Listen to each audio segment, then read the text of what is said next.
Well, I'm General Greg Cheney, still getting used to saying that. For those of you who don't know me, I think I know just about every one of you here, but I'm the Director of Joint Staff, just took over from General Hamilton in March.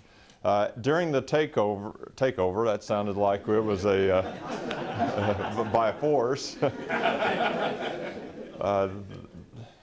There may be more truth to that than I want to talk, anyway. The Adjutant General saw that as an opportunity, the switchover, not the takeover, the changeover from one DJS to the next to make some changes. And I want to talk through some of the changes that we have ongoing here at the Joint Force Headquarters. Some of these changes, almost every one of them, will affect everyone that's in here. So the purpose of this town hall is just a broad overview of some of the initial guidance that the Adjutant General wants to have for the Joint Force Headquarters and the organization of the Joint Force Headquarters. Talk about some of the foundational issues, the doctrinal issues, why he came to this decision to do this reorganization, and I'll open it up for any questions you may have towards the end. Most of the full-time staff has been working on this for a few weeks. That's up until we got the mission for the presidential directive for the mission, border mission. We shelved it for a minute. Now that that mission is ongoing and starting to gain steam in its own momentum, we're going to pick that back up. So you're going to hear more about the changes at the Joint Force Headquarters and this. We're just calling it the reorganization, but if you read the op order, it's called Operation Joint Matrix for a reason. Now, some of the foundational issues that you need to understand about this reorganization is that it's along the lines of the Will Rogers quote, even if you're on the right track, if you're not moving, you're going to get run over. And that's what the reason we're re-looking at the Joint Force Headquarters is, because it's a natural evolution of where the headquarters needs to go, considering some of the challenges that we have in the future. We see that on the Army side and on the air side, more utilization on the overseas missions. We see more utilizations on the domestic missions. This border mission is a good example of that. We see that in the future we're going to have ongoing stresses on the staff, and so this is an opportunity for this headquarters to become better organized, more efficient, leaner, just to increase our capabilities and to hopefully reduce the duplication of effort that we have in this building. The other thing that we start right up front on, this is not a commentary on the Domestic Operations Task Force that we've had for the past 4 or 5 years here in this building. That concept was very successful, and it accomplished the purpose that the Adjutant General had for that task force at the time. In that, it changed the culture of the Texas Military Department. That task force alone changed the culture of the Texas Military Department. So for those of you who don't remember or weren't around when we stood up that task force, the Adjutant General was coming off his experiences in Hurricane Rita, when he was a wing commander and took over the command of that response. And he realized that a lot of the units, Army and Air, that were showing up really with a couple of pieces of information only. How many to report with and where to report. And that was about the end of what they were given. And so people were showing up not completely prepared, not with a battle drill of what to do when they got to a response. And so when he was able to influence that part of our culture, we've always known that as members of the Texas Military Forces, National Guard or State Guard, we will have a domestic response. And we've always done well, even prior to that time, but we've seemed to made it up as we went. We would kind of figure out, that's kind of the way our tradition has always been. We kind of figure it out as we go along. And so when General Nichols had a chance to change that, he stood up this Domestic Operations Task Force, which did allow separate units to focus on domestic operations while still maintaining their overseas readiness. And it allowed the headquarters that was applied to that task force to focus in on making our domestic operations response is more routine. And so if you fast forward through the 5 or 6 years up to today, you see that we have a well-crafted and maintained contingency plan for domestic operations. That's part of the state and the national response framework, state all hazards plan, national response framework. So those contingency plans are very mature. We have a mission ready package catalog. 5 years ago, if we would have said MRP, or even a couple years ago, if we would have said MRP, would have been right over people's heads. But now, if we say it today, almost everybody, except for the very newest members of our forces, will understand what a mission-ready package is and how it fits in to our domestic operations framework. And so the purpose of that task force has accomplished the intent of the Adjutant General in that it allowed our culture to change. It forced our culture to change. And now we are equally focused and we have a very mature process for our domestic response. Part of this reorganization is we want to maintain and continue to grow that culture for domestic response. One of the downsides of doing the way he did it is that it took chopped a big portion of the staff that he would normally have for just maintaining his strategic initiatives and maintaining the things that he needed to chop that staff and isolated it over for a completely separate component mission. We consider it a component mission. And so if he wanted a strategic initiative to take place, he would have to do it with a very handful of staff that was remaining. And within the last 6 months, and even after Hurricane Harvey, when we did so well with what the response was in Hurricane Harvey, he came in and said to me as we were transitioning that he needed to have his staff back. We needed to create a true joint staff, not just a domestic operations task force staff, but a true joint staff. One of the lessons learned at the joint staff level is the best model for higher headquarters, 2-star and above headquarters, is a command-centric organization. The Adjutant General is the commander of the Texas Military Forces, and therefore the joint staff will be organized around him as the senior leader within the Texas Military Forces. The joint staff is going to be reorganized to become his staff. Now, originally the joint staff was going to be a shared staff with the Domestic Operations Task Force. Over time, it became a separate component. I think one of the unintended consequences we saw to the Domestic Operations Task Force is that it actually fragmented a much larger portion of our headquarters than just that one small portion of the staff. Because effectively what we ended up with a DomOps Task Force as a component, an Army staff, completely separate component staff, an air staff, completely separate, State Guard staff. There for a minute we even had a separate state directorate or agency. If you remember a few years ago, even the Texas Military Department didn't apply to us, it applied to a whole different component. We considered it we were fragmented across this headquarters. And then you had the Adjutant General staff and the Office of Adjutant General completely separate. And so part of his frustrations is if he wanted to have something done, then a very small handful of people would have to coordinate with multiple staffs to try to get unity of effort. And while we're happy that the Domestic Operations Task Force has accomplished its task and we have changed the culture, now part of the evolution of this headquarters is to reorganize it so it's more efficient, it has unity of effort, and we stop the duplication of efforts. A couple of examples that lead into why the Adjutant General needs his staff back.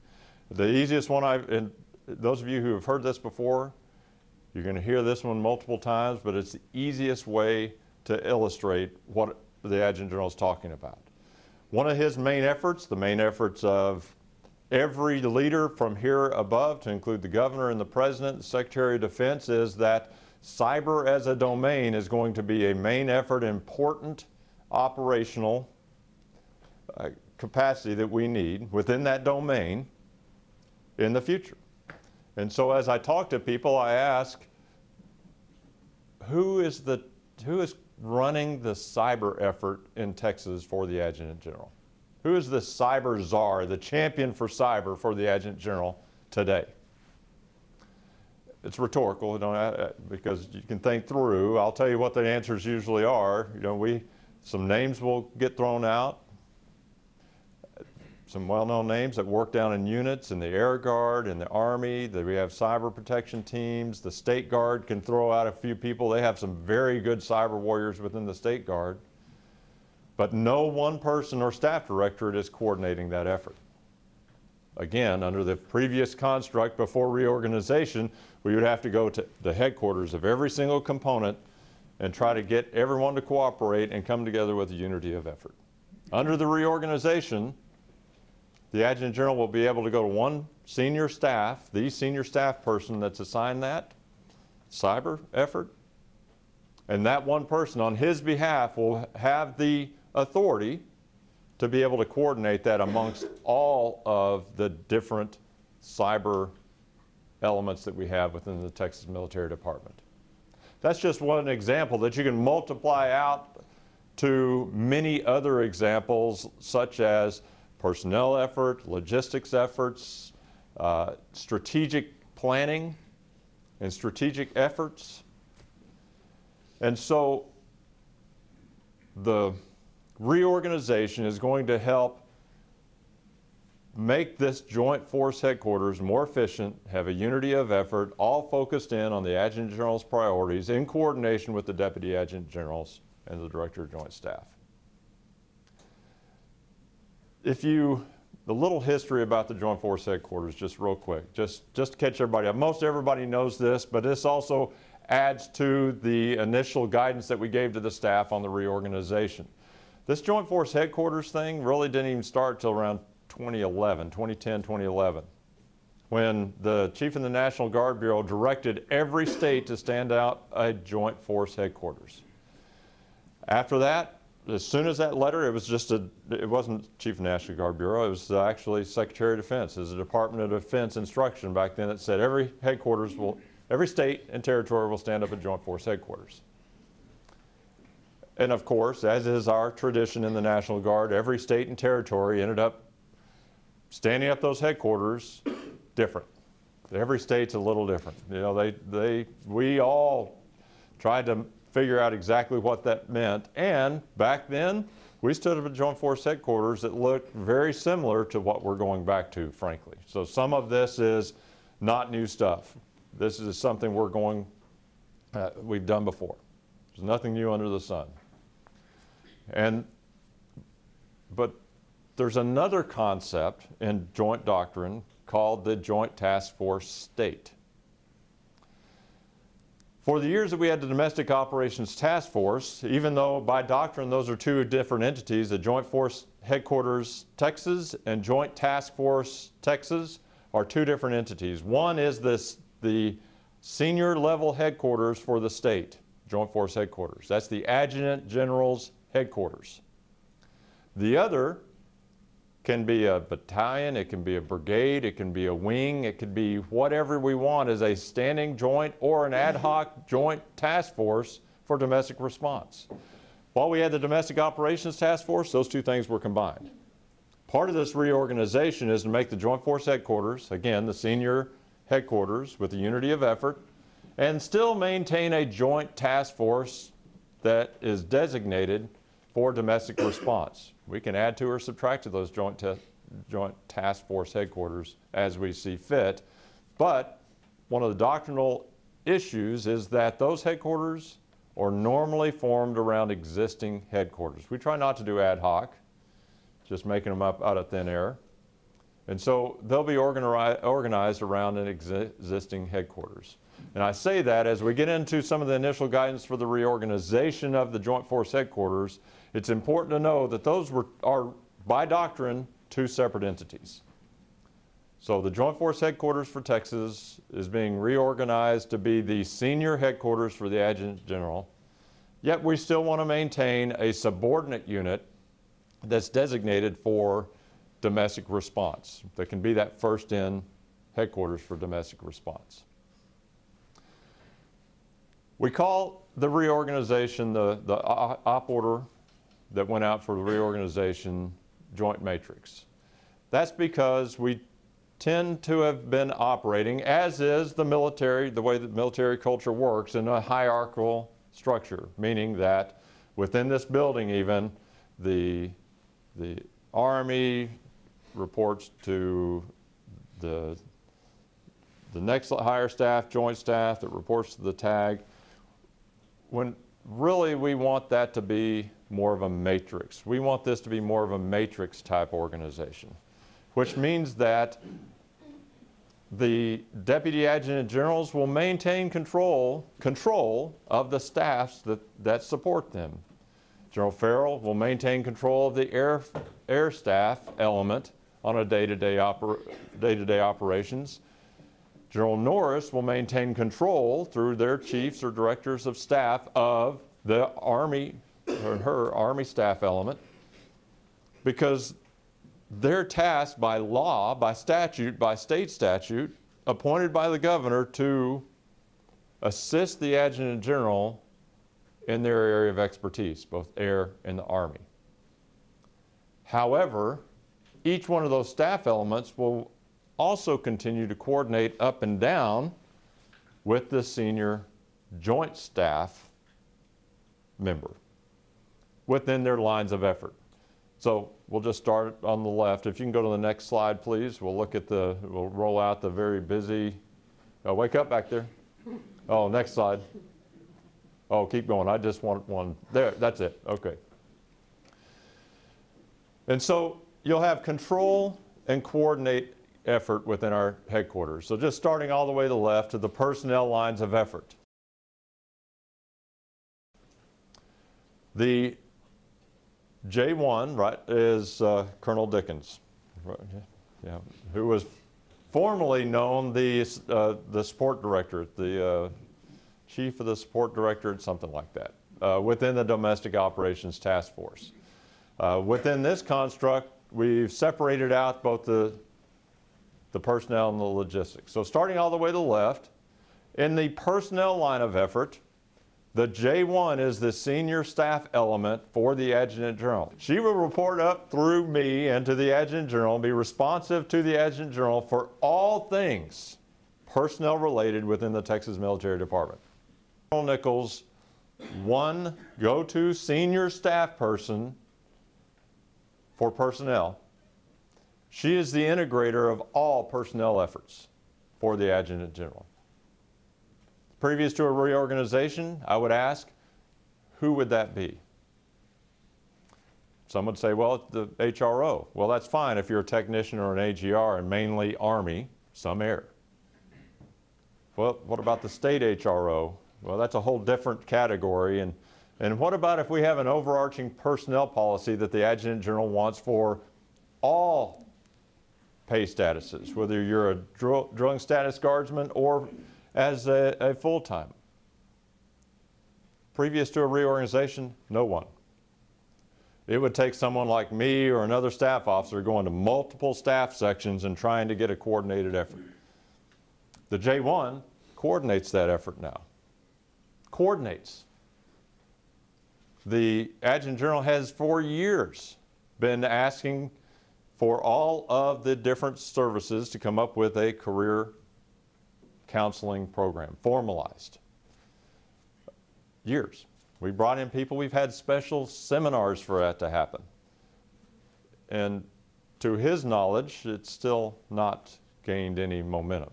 That's one of those things that we can task with the J1, when within that coordinating, that line of effort, she will be able to help push that through with the other staff elements. Keep in mind, I'm going to separate the State Guard just for a minute on this discussion, but keep in mind the Joint Force Headquarters is going to be one headquarters, not three. It's one headquarters, but with three staff elements within that headquarters. We have to change the way we think about day-to-day operations in that, it's not a whole separate Army headquarters that's going to do only Army stuff, and we have to somehow get the different components. The Joint Force Headquarters is one headquarters. It's the Adjutant General's headquarters. It has 3 staff elements: the Joint Staff Element, Army Staff Element, Air Staff Element. And I say this because that is absolutely in line with doctrine and more recent documents from the Chief of the National Guard Bureau, who describe the Joint Force Headquarters in exactly that way. Because all of the separate headquarters are really the made-up part of this. Part of this effort is go back to the doctrine. To the extent that we can within Texas, let's model our headquarters based on the doctrine and the intent of the Chief of the National Guard Bureau, because it helps us with our unity of effort, reducing duplication of efforts. And you can go down the rest of the numbered staff, and you can see how the different elements line up for unity of effort.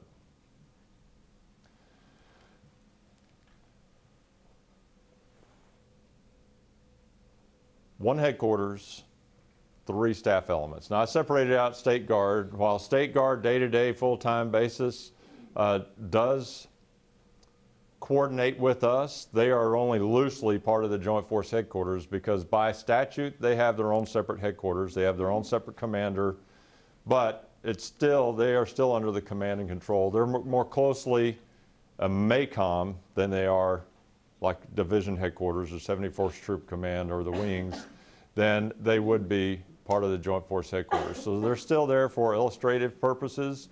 I intend that as we move forward with the Joint Force Headquarters, and the Adjutant General intends this, that we will start integrating Texas State Guard personnel into the J staff as well. There will be positions identified for the State Guard, so that when Colonel Dickens talks about personnel policy, someone within her directorate will have that State Guard expertise that can be brought in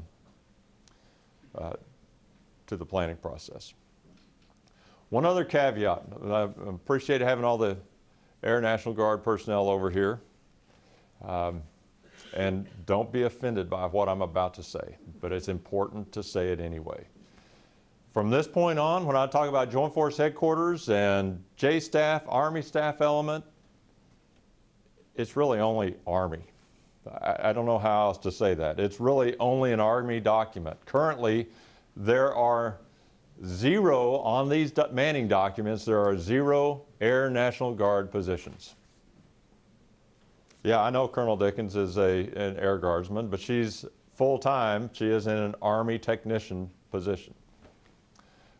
Colonel Lovell, the J2 is another Air Guardsman that's in the J2. Again, completely artificial, us being able to put people into that. And if you go below him into that, because he's also in the, his position is what, with 149th or something, just happens to be?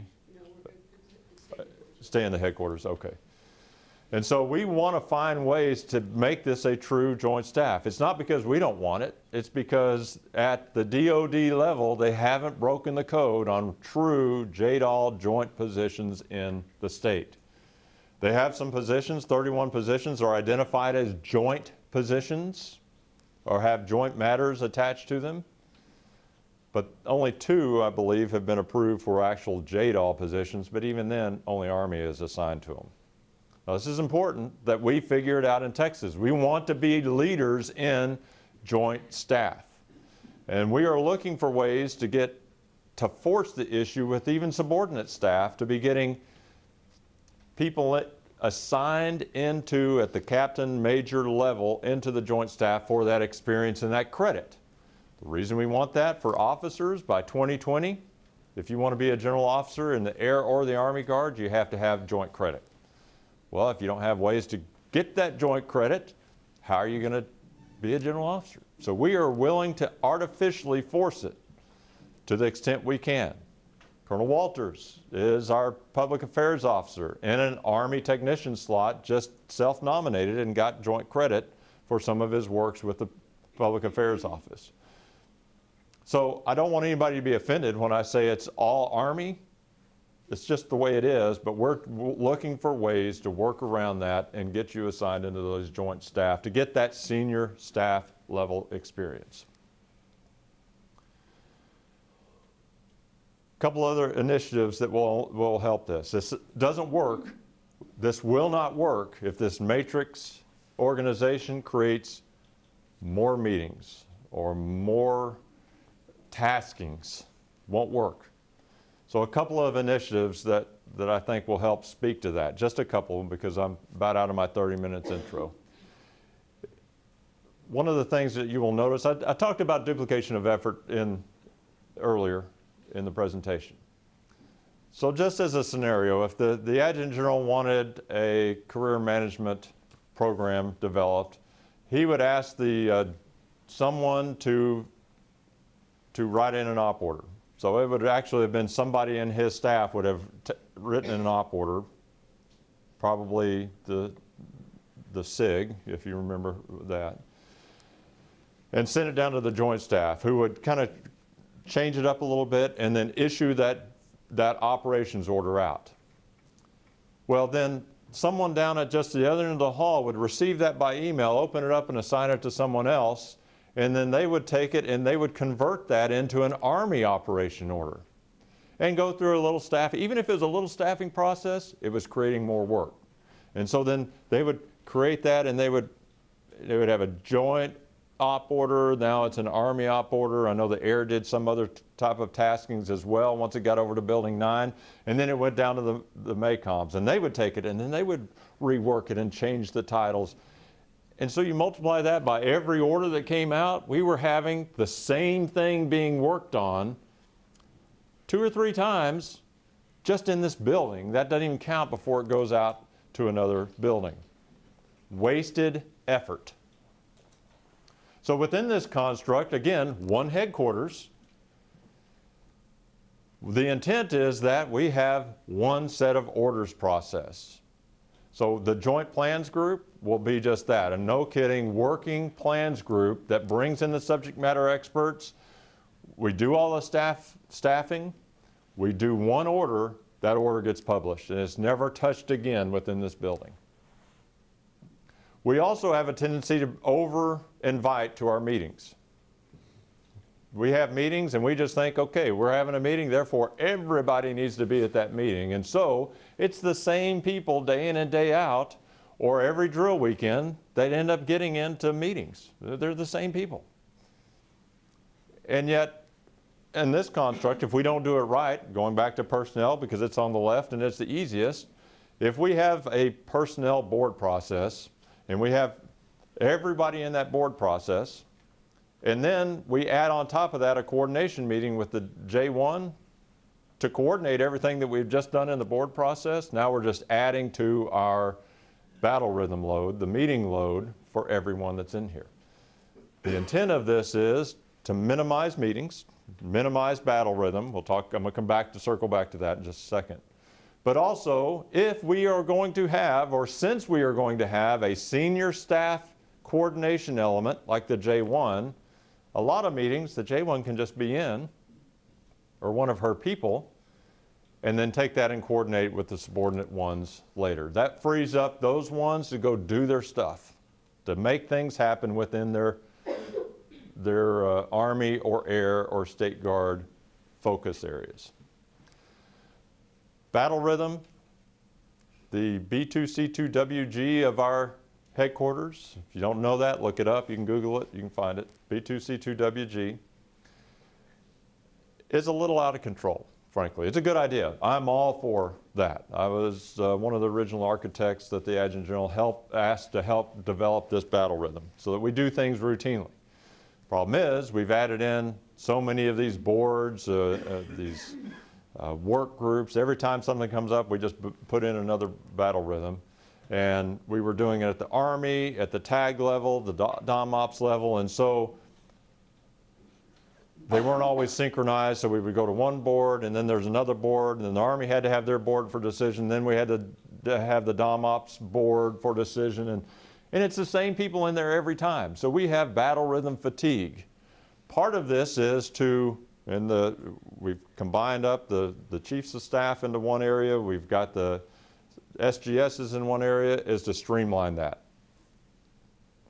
Quit with the duplication of effort. If one battle rhythm item will work where 3 used to be there, we're going to do 1. And we're going to make sure the right people are there, not just everybody, because we're not sure, so let's just invite everybody. So the intent is to streamline how many meetings we do day in and day out. One other thing that, just concept, and the Deputy J5 reminded, just saw him back there, reminded me to say this. The intent is to get the J5 fighting the much longer fight. And the further out we can plan at this headquarters, the less churn we're going to provide at the subordinate MACOMs. So for example, our Hurricane Rock Drill, we started planning last month for May. Really, we should be planning this month for next year's rock drill. The J5's planning horizon that I've stated, they should not be working. We're not there yet. It's going to be part of our full operational capacity later. But the J5 should be working on nothing earlier than FY20, in my mind, where we can start getting those long-range calendars established, putting them out to the wings and the MACOMs, and then leave it alone. That makes everything more predictable for us and for the subordinate units. There's no reason right now that we can't predict who will be assigned mission-ready packages 4 years from now. We know who's supposed to, in the sustainable readiness model in the Army, who's scheduled to be deployed. Okay, let's not assign anybody to those. We know somewhat what the wings op tempo is. We can assign some readiness packages to them. But we can have a rolling 5-year plan that's pretty accurate. And that way, every October, we're not having to cause people to scramble because we're putting out our guidance in October for that year. So we want to get more forward-thinking, more predictable, more strategic. And frankly, ending on the strategic part, everybody in the headquarters comes to bear to work on the long-range strategic initiatives for the Adjutant General. We're really resourcing a strategic headquarters. We are operational at times. I know I'm going to have to address that in just a second. I forgot to do it earlier. I'll come back to it. And so when we want C-130J models, there's no reason the entire headquarters should know that and have it integrated into their plan to get to influence to work towards those C-130J models. Looks like we're going to get at least 4, maybe even 8 in the next couple of years. But did this side of the room know that? Probably not. And so we are going to, for that unity effort, divide that or multiply that out by how many other strategic efforts should we have ongoing. South Texas Training Center. We need to continue to need a training center in South Texas, a brigade-sized maneuver area, a very large training area. And that's going to take a lot of, to include Air Guard. Every staff section needs to know that, and there will be elements that they will have to focus in on getting that done. And so we want to be more strategic thinking, more unity of effort, less duplication of effort within this headquarters. So response, this is what I wanted to come back to. So how would we respond if we have another Harvey? I mentioned the Joint Task Force state. That's a standing joint task force. It was combined up here at the headquarters as one entity, the DOM-Ops Task Force, now is divided up.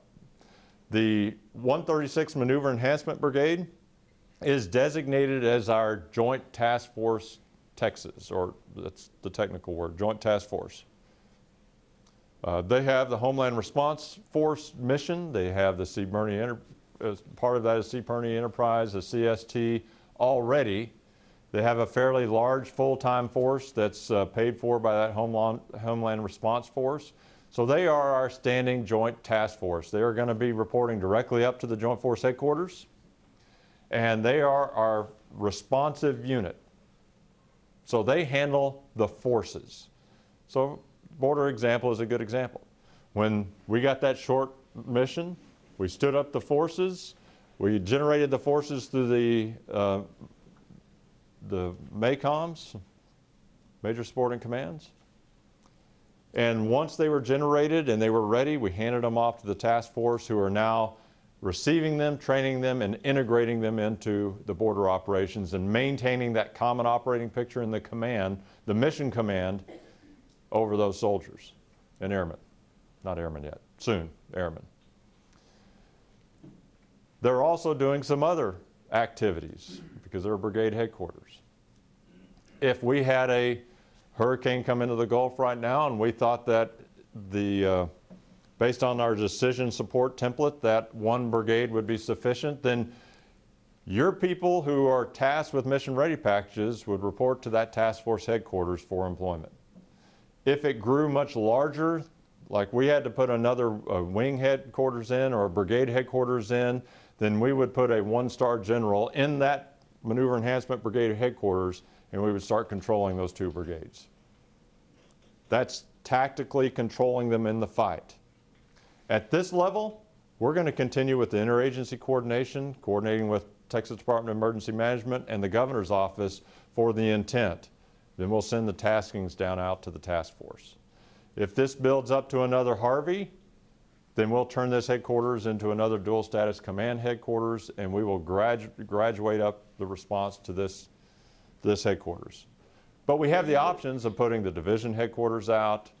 We have a lot of options. So with this, it's a lot more flexible. We're out of the tactical fight up at this level, so we can work on that more operational level on a domestic response. So I've gone over the first 30 minutes. That's the overview of Operation Joint Matrix, some of the backstory of why we're reorganizing. At the end of the day, TAG wants a staff back. He wants a unified Joint Force Headquarters, unity of effort, reducing duplication of efforts, one headquarters with 3 staff elements, the Joint, Army, Air staff element, in coordination with the Texas State Guard as well. So, what are your questions? This is a town hall and I've been lecturing, so what are your questions about it? Any other questions? Will you name those who are already designated as your J's? Okay, the question is, will I name who is already designated? So starting from left to right, we've already talked about Colonel Dickens, the J1. Colonel Lovell, J2. I think he drilled earlier, he's not in here. The J3/7 is Lieutenant Colonel Promotable Rob Eason, not in the room. J4, Marvin Johnson, there you are, Colonel Marvin Johnson. J5 is current, we have the Deputy J5, Kareem Branford in the back. Currently we have Colonel Lisa Papier is the J5. Her replacement will be Lieutenant Colonel Rob Crockham within the next couple of months. The J6 is Teresa Cogswell up here in the front. And the J8, we don't have a J8 designated yet. That's still in the staffing portion. And frankly, we don't know what the J8 is going to look like just yet. It's the most complex of all the staff lines of effort because the wings have their own comptrollers. We have program managers all over the Army. We have the USPFO that has a comptroller. And so we have a vision of what that section or directorate will do. We just haven't figured out the structure yet. We expect that'll take a few more weeks or months, frankly. Other questions? Okay, Chaplain Lang, good question. Chaplain Lang asked, what about the special and personal staff? How are we going to operate on that? Good question, Chaplain Lang. Oh, good question. So if you see there on this matrix, they're up in the upper left-hand corner. One of the things that we want to avoid where all possible, we're Texas, we're not going to avoid it. So hypocrisy alert, I'm about to be hypocritical, I know that. But where at all possible, we want to avoid just making things up and creating positions out of thin air that don't really exist. When we had the DOMOPS task force construct, we actually created some extra positions that really don't exist anywhere. And so they had to be bill payers, and the chaplain's corps is one of those. So we had a joint chaplain. Chaplain Prater is just retired, or did he finally retire? Okay, yeah, I think this month he finally retired, okay. He was, it's one of those situations where he's actually holding a slot that was an air guard slot somewhere. Doc Manifold's about the same way right now because we've created this whole joint. But I'm going to refer back to, this is all Army document stuff. And where we can, we're going to avoid the duplication of effort. So those principal staff are roughly divided into red or Army positions, blue are those that can be Army or Air because there's a made-up position on there as well. But we're trying to avoid those. So things like the chaplain, is the senior Army chaplain is the Joint Force Headquarters senior chaplain, for example. And so the surgeon, roughly the same way, over time. We're not, Doc, you don't have to retire. We're not forcing you out. We're gonna. No one loses their job through this. We're going to, but we won't necessarily just make up positions and have someone else pay the bill. There are some, like the USBFO, that can be either Army or Air. Government Affairs Office is one of those that's the made-up position. There is legislative affairs in the Army document, but not at that particular level. PAO is all Army, but we have an Air Guardsman in there because it's an Army technician slot. So that's part of that artificially getting Air Guard that credit. Does that answer the question? So I think you're the senior chaplain, Chaplain Lane. Congratulations, yeah.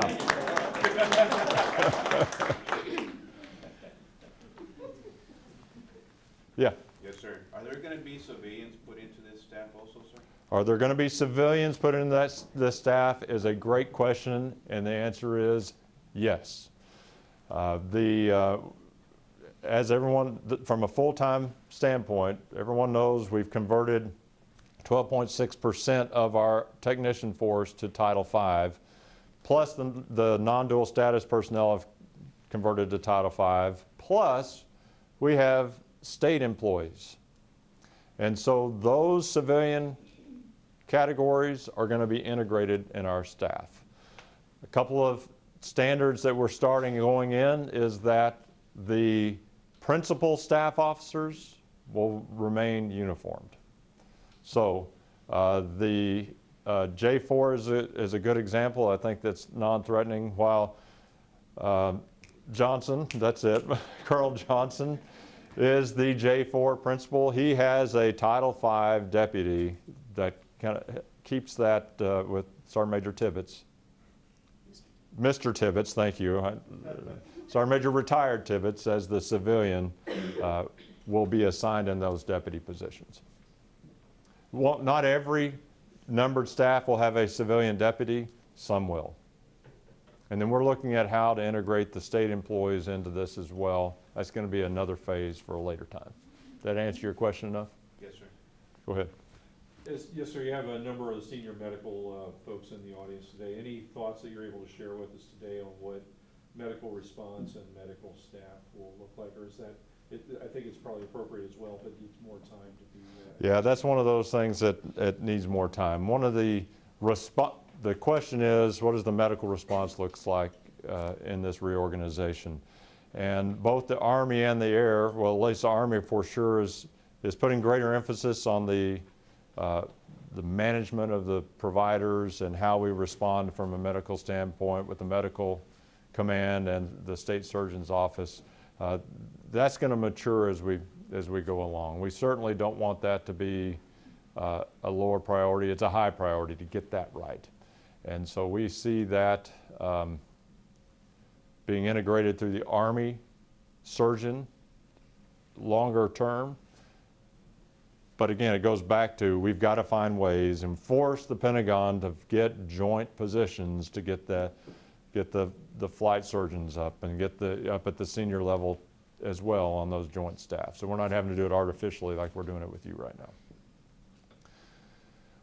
But you bring up another side discussion, is that during a response, another Harvey, what we saw in Harvey, we did Harvey very well.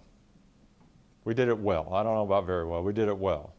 Those of you that worked around this building know that I think we could say we did it well. To the public, in response to the public, very well to excellent. But some of our inner workings in here during Harvey were a little tough.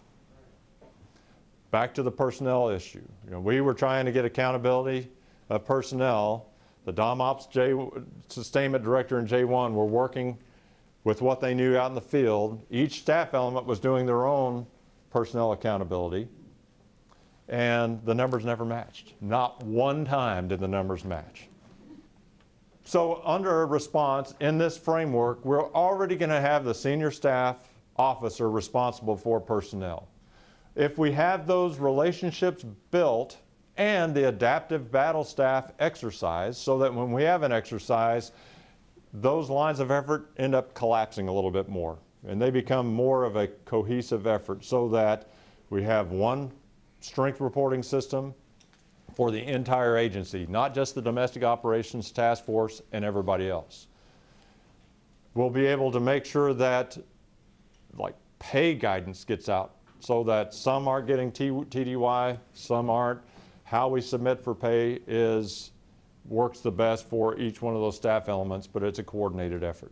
And so under each one of those lines of effort, and I would say that the medical effort is going to be the same, we collapse down into one medical effort under a adaptive battle staff, and all the principal staffs do the same thing. Because under another Harvey, we don't need 4 headquarters competing with what's going out, well, the information's going out. One headquarters, unified effort, unified planning guidance going out, all based on the senior commander, which is the Adjutant General. Okay, other questions?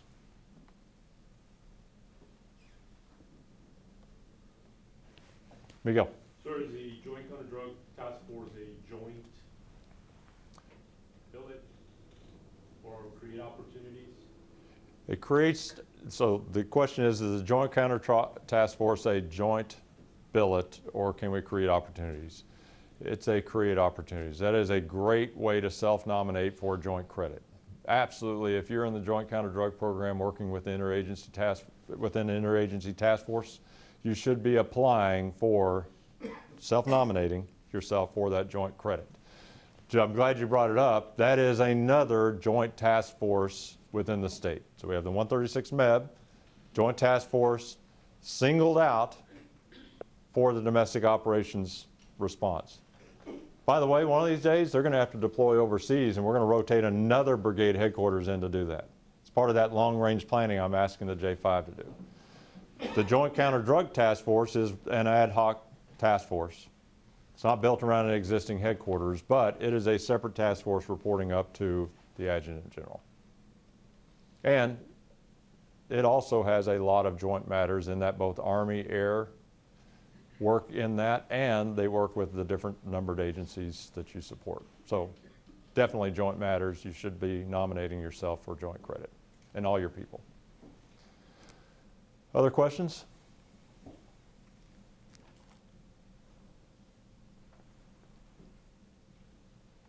Okay. You heard helicopters? There's excitement going out. Yes. Can you talk a little bit more about the timelines? That's a good way to wrap up. So I'm not going to open it up for any questions. I'm going to use that question to wrap up. Any other questions? And we hear helicopters, so I'll try to finish it up. So the question is, what about the timelines? How long is this going to take? We don't expect that it's going to happen overnight. We realize there are processes in place that have to keep going.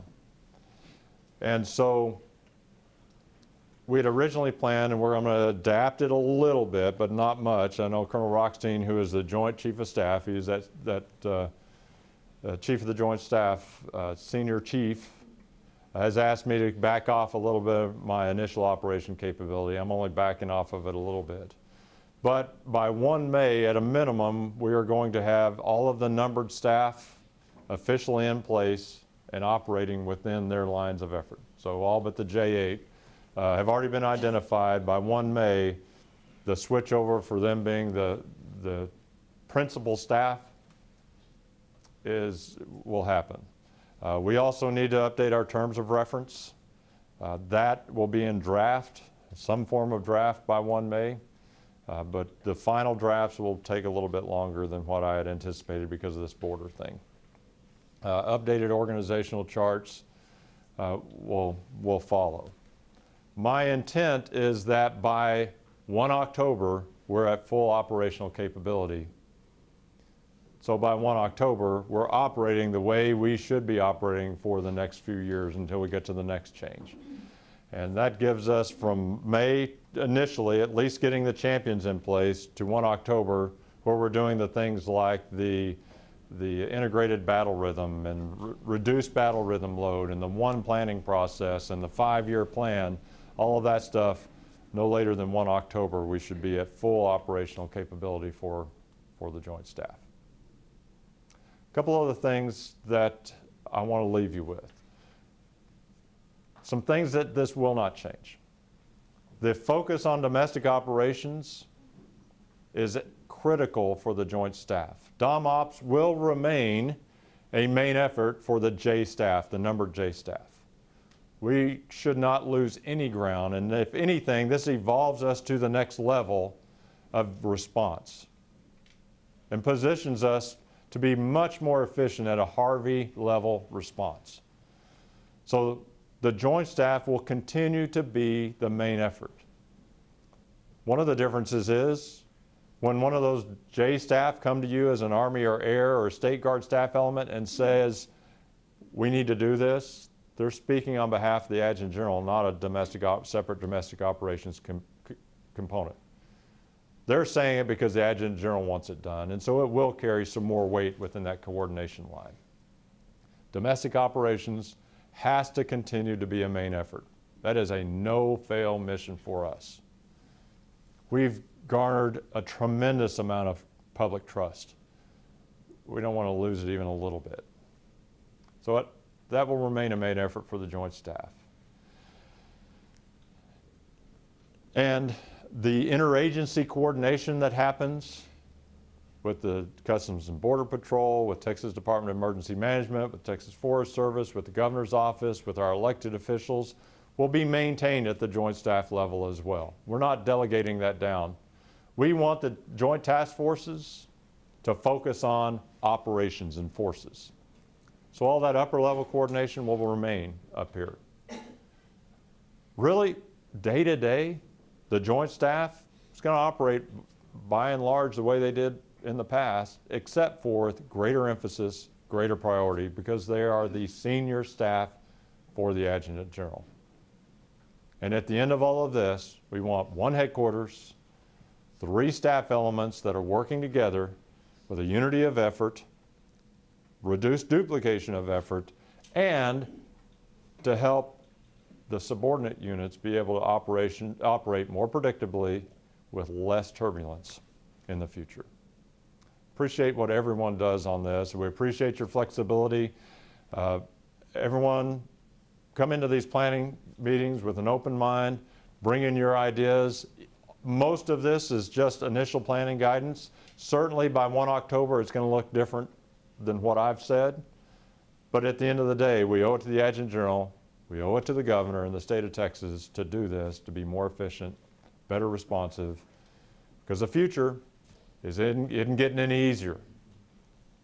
We're going to continue to be called on, especially with our successes, breeds more calls. If we're successful, they're going to want us again. And so we're going to be called domestically on an increasing basis. And globally, we're going to continue to deploy both Army and Air at an ever-increasing rate. What we need is a lean, focused, efficient headquarters to be able to support that effort. And y'all are a big part of that. Thanks for what you do. Continue to operate. Duty, honor, Texas. Y'all have a great day.